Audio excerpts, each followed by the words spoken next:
അതായത് കഴിഞ്ഞ ദിവസം വയനാട് മാനന്തവാടി 5-ാം മൈലിൽ വിദ്യാർത്ഥിക്ക് മർദ്ദനമേറ്റു. ഒരു കൂട്ടം വിദ്യാർത്ഥികൾ വളഞ്ഞിട്ട് ആക്രമിക്കുകയായിരുന്നു. 5 ദിവസം മുൻപാണ് ഈ സംഭവം. ജുവനൽ ജസ്റ്റിസ് ബോർഡ് ഇതിന്റെ അന്വേഷണമൊക്കെ ആരംഭിച്ചിട്ടുണ്ട്. അതിന്റെ കൂടുതൽ തെളിവുകളിലേക്കൊക്കെ കടക്കുകയാണ്. ജോഷിലുണ്ട് വിശദാംശങ്ങൾ. ജോഷിലോട് ചോദിക്കാം എന്താണ് സംഭവിച്ചതെന്നും പോലീസിന്റെ അന്വേഷണം എങ്ങനെയാണ് പോകുന്നതെന്നും.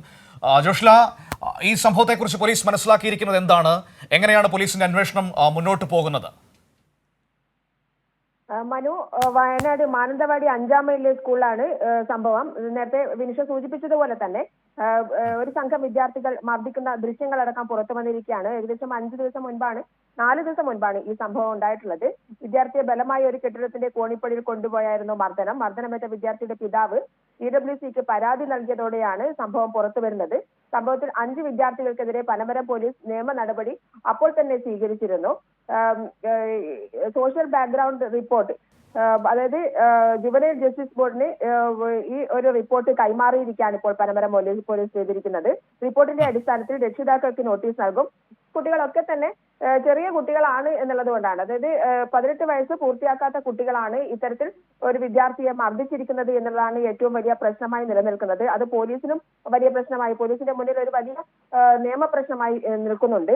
ഇത് കഴിഞ്ഞ എല്ലാ സംഭവങ്ങളിലും ഇതുതന്നെയായിരുന്നു പോലീസിന്റെ പ്രശ്നം. അതായത് 18 വയസ്സ് തികയാത്ത പ്രായപൂർത്തിയാവാത്ത കുട്ടികളാണ് ഇത്തരത്തിൽ സംഘം ചേർന്ന് മർദ്ദിക്കുന്നത്. നേരത്തെ താമരശ്ശേരിയിലടക്കം മർദ്ദനത്തിനിടയാക്കിയ മരണത്തിനിടയാക്കിയ സംഭവം അടക്കം അത്തരത്തിലുള്ള ഒരു പ്രതിസന്ധി ഇവിടെയും നിലനിൽക്കുന്നു എന്നുള്ളതാണ്. മുഖത്തടിക്കാനും മർദ്ദന ദൃശ്യം പകർത്താനും ആഹ്വാനം ചെയ്യുന്നത് പോലും ആ ദൃശ്യത്തിലുണ്ട്. മർദ്ദനമേറ്റ വിദ്യാർത്ഥിയുടെ പിതാവിന്റെ പരാതിയിലായിരുന്നു നടപടി. മർദ്ദിച്ച 5 വിദ്യാർത്ഥികൾ ഒരാളൊഴികെ എല്ലാവരും ഒരേ സ്കൂളിലാണ് പഠിക്കുന്നത്. ഈ 4 വിദ്യാർത്ഥികളും ഈ മർദ്ദനമേറ്റ വിദ്യാർത്ഥിയും ഒരേ സ്കൂളിലാണ് പഠിക്കുന്നത് എന്നതാണ് മറ്റൊരു കാര്യം. വിദ്യാർത്ഥികളുടെ സ്കൂളിന്റെ പേര് ഇപ്പോൾ പുറത്തുവിടാൻ പറ്റില്ല. അതുപോലെ തന്നെ വിദ്യാർത്ഥികൾക്ക് പ്രായപൂർത്തിയായതിനാൽ പേര് പുറത്തുവിടാൻ പറ്റാത്ത അവസ്ഥയാണ്. എന്തായാലും വളരെ ദാരുണമായ അല്ലെങ്കിൽ മോശമായ സംഭവമാണ് ഇപ്പോൾ വിദ്യാർത്ഥികൾക്കിടയിൽ അടക്കം നടന്നുകൊണ്ടിരിക്കുന്നത് എന്നുള്ളതാണ്. മനു, വിനിഷ.